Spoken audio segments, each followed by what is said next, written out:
सपन्याह अध्याय 1 से 3। अध्याय 1। आमोन के पुत्र यहूदा के राजा योशिय्याह के दिनों में सपन्याह के पास जो हिजकिय्याह के पुत्र अमर्याह का परपोता और गदल्याह का पोता और कुशी का पुत्र था, यहोवा का यह वचन पहुँचा। परमेश्वर के न्याय का दिन। 2 मैं धरती के ऊपर से सबका अंत कर दूंगा, यहोवा की यही वाणी है। 3 मैं मनुष्य और पशु दोनों का अंत कर दूंगा, मैं आकाश के पक्षियों और समुद्र की मछलियों का और दुष्टों समेत उनकी रखी हुई ठोकरों के कारण का भी अंत कर दूंगा। मैं मनुष्य जाति को भी धरती पर से नष्ट कर डालूंगा, यहोवा की यही वाणी है। 4 मैं यहूदा पर और यरूशलेम के सब रहने वालों पर हाथ उठाऊंगा और इस स्थान में बाल के बचे हुओं को और याजकों समेत देवताओं के पुजारियों के नाम को नष्ट कर दूंगा।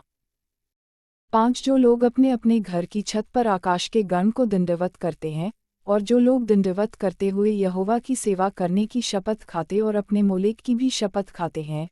6 और जो यहोवा के पीछे चलने से लौट गए हैं और जिन्होंने न तो यहोवा को ढूंढा और न उसकी खोज में लगे, उनका भी मैं सत्यानाश कर डालूंगा। 7 परमेश्वर यहोवा के सामने शांत रहो, क्योंकि यहोवा का दिन निकट है। यहोवा ने यज्ञ सिद्ध किया है और अपने पाहुनों को पवित्र किया है। 8 यहोवा के यज्ञ के दिन मैं हाकिमों और राजकुमारों को और जितने परदेश के वस्त्र पहना करते हैं, उनको भी दंड दूंगा। 9 उस दिन मैं उन सबों को दंड दूंगा जो डायवरी को लांघते और अपने स्वामी के घर को उपद्रव और छल से भर देते हैं।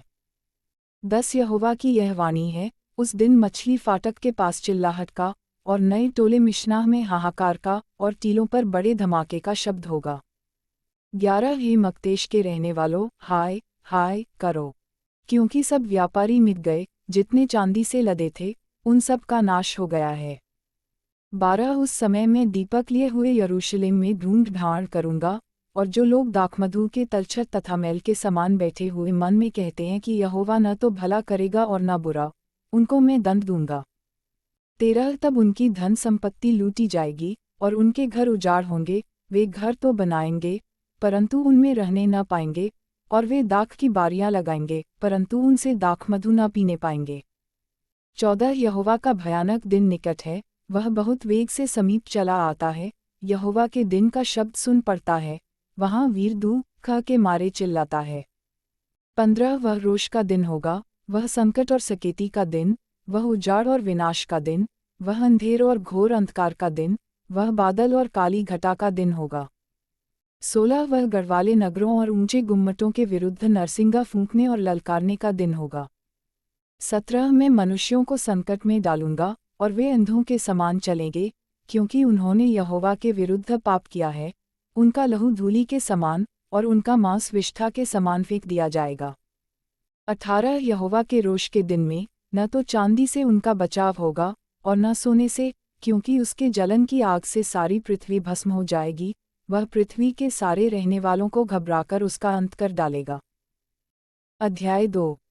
पश्चाताप का आह्वान। 1 हे निर्लज्ज जाति के लोगों, इकट्ठे हो।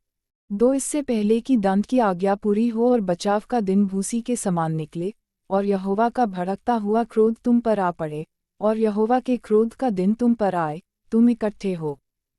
3 हे पृथ्वी के सब नम्र लोगों, हे यहोवा के नियम के मानने वालों, उसको ढूंढते रहो, धर्म को ढूंढो, नम्रता को ढूंढो, संभव है तुम यहोवा के क्रोध के दिन में शरण पाओ।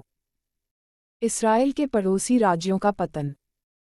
4 क्योंकि गाज़ा तो निर्जन और अश्कलोन उजाड़ हो जाएगा, अशडोद के निवासी दिन दोपहरी निकाल दिए जाएंगे और एक्रोन उखाड़ा जाएगा। 5 समुद्र तट के रहने वालों पर हाय, करेती जाति पर हाय, हे कनान, हे पलिश्तियों के देश, यहोवा का वचन तेरे विरुद्ध है, और मैं तुझको ऐसा नष्ट करूंगा कि तुझ में कोई न बचेगा। 6 उसी समुद्र तट पर चरवाहों के घर होंगे और भेड़शालाओं समेत चराए ही चराए होगी। 7 अर्थात वही समुद्र तट यहूदा के घराने के बचे हुओं को मिलेगा, वे उस पर चराएंगे, वे अश्कलोन के छोड़े हुए घरों में सांझ को लेटेंगे, क्योंकि उनका परमेश्वर यहोवा उनकी सुधि लेकर उनकी समृद्धि को लौटा लाएगा। 8 मोआब ने जो मेरी प्रजा की नामधराए और अम्मोनियों ने जो उसकी निंदा करके उसके देश की सीमा पर चढ़ाई की, वह मेरे कानों तक पहुंची है। 9 इस कारण इस्राएल के परमेश्वर, सेनाओं के यहोवा की यह वाणी है, मेरे जीवन की शपथ, निश्चय मोआब सदोम के समान और अम्मोनी अमोरा के समान बिच्छू पेड़ों के स्थान और नमक की खानियां हो जाएंगे और सदैव उजड़े रहेंगे। मेरी प्रजा के बचे हुए उनको लूटेंगे और मेरी जाति के शेष लोग उनको अपने भाग में पाएंगे। 10 यह उनके गर्व का बदला होगा, क्योंकि उन्होंने सेनाओं के यहोवा की प्रजा की नामधराई की और उस पर बड़ाई मारी है। 11 यहोवा उनको डरावना दिखाई देगा, वह पृथ्वी भर के देवताओं को भूखों मार डालेगा और जाति जाति के सब द्वीपों के निवासी अपने अपने स्थान से उसको दंडवत करेंगे। 12 हे कुजियो, तुम भी मेरी तलवार से मारे जाओगे। 13 वह अपना हाथ उत्तर दिशा की ओर बढ़ाकर अश्शूर का नाश करेगा और नीनवे को उजाड़कर मरुस्थल के समान निर्जल कर देगा। 14 उसके बीच में सब जाति के वनपशु झुंड के झुंड बैठेंगे, उसके खंभों की कंगनियों पर धनेश और साही दोनों रात को बसेरा करेंगे और उसकी खिड़कियों में बोला करेंगे, उसकी डेवढ़ियाँ सूनी पड़ी रहेंगी और देवदार की लकड़ी उघारी जाएगी। 15 यह वही नगरी है जो मगन रहती और निडर बैठी रहती थी और सोचती थी कि मैं ही हूँ और मुझे छोड़ कोई है ही नहीं। परंतु अब यह उजाड़ और वनपशुओं के बैठने का स्थान बन गया है, यहाँ तक कि जो कोई इसके पास होकर चले वह ताली बजाएगा और हाथ हिलाएगा। अध्याय 3 यरूशलेम का पाप और उसका छुटकारा। एक हाय बलवा करने वाली और अशुद्ध और अंधेर से भरी हुई नगरी। 2 उसने मेरी नहीं सुनी, उसने ताड़ना से भी नहीं माना, उसने यहोवा पर भरोसा नहीं रखा, वह अपने परमेश्वर के समीप नहीं आई। 3 उसके हाकिम गरजने वाले सिंह ठहरे, उसके न्याय सांझ को आहेर करने वाले हुंडार हैं जो सवेरे के लिए कुछ नहीं छोड़ते। 4 उसके भविष्यद्वक्ता व्यर्थ बकने वाले और विश्वासघाती हैं, उसके याजकों ने पवित्र स्थान को अशुद्ध किया और व्यवस्था में खींच-खांच की है। 5 यहोवा जो उसके बीच में है, वह धर्मी है, वह कुटिलता न करेगा, वह अपना न्याय प्रति भोर प्रकट करता है और चूकता नहीं, परंतु कुटिल जन को लज्जा आती ही नहीं। 6 मैंने अन्यजातियों को यहाँ तक नष्ट किया कि उनके कोने वाले गुम्मट उजड़ गए, मैंने उनकी सड़कों को यहाँ तक सूनी किया कि कोई उन पर नहीं चलता, उनके नगर यहाँ तक नष्ट हुए कि उनमें कोई मनुष्य वरन कोई भी प्राणी नहीं रहा। 7 मैंने कहा, अब तू मेरा भय मानेगी और मेरी ताड़ना अंगीकार करेगी, जिससे उसका निवास स्थान उस सब के अनुसार जो मैंने ठहराया था नष्ट न हो। परंतु वे सब प्रकार के बुरे बुरे काम यत्न से करने लगे। 8 इस कारण यहोवा की यह वाणी है, जब तक मैं नष्ट करने को न उठूं, तब तक तुम मेरी बाट जोहते रहो। मैंने यह ठान लिया है कि जाति जाति के और राज्य राज्य के लोगों को मैं इकट्ठा करूं, कि उन पर अपने क्रोध की आग पूरी रीति से भड़काऊं, क्योंकि सारी पृथ्वी मेरी जलन की आग से भस्म हो जाएगी।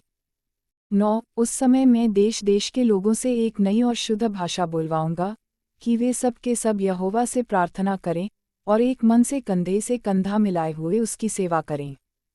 10 मेरी तितर बितर की हुई प्रजा मुझसे विनती करती हुई मेरी भेंट बनकर आएगी। 11 उस दिन तू अपने सब बड़े से बड़े कामों से, जिन्हें करके तू मुझसे फिर गई थी, फिर लज्जित न होगी। उस समय मैं तेरे बीच से सब फूले हुए घमंडियों को दूर करूँगा और तू मेरे पवित्र पर्वत पर फिर कभी अभिमान न करेगी। 12 क्योंकि मैं तेरे बीच में दीन और कंगाल लोगों का एक दल बचा रखूँगा और वे यहोवा के नाम की शरण लेंगे। 13 इस्राएल के बचे हुए लोग न तो कुटिलता करेंगे और न झूठ बोलेंगे और न उनके मुंह से छल की बातें निकलेंगी। वे चरेंगे और विश्राम करेंगे और कोई उनको डराने वाला न होगा। आनंद का गीत। 14 हे सियोन, ऊंचे स्वर से गा, हे इस्राएल, जय जयकार कर। हे यरूशलेम, अपने संपूर्ण मन से आनंद कर और प्रसन्न हो। 15 यहोवा ने तेरा दंड दूर कर दिया और तेरा शत्रु भी दूर किया गया है। इस्राएल का राजा यहोवा तेरे बीच में है, इसलिए तू फिर विपत्ति न भोगेगी। 16 उस समय यरूशलेम से यह कहा जाएगा, हे सियोन, मत डर, तेरे हाथ ढीले न पड़ने पाएं।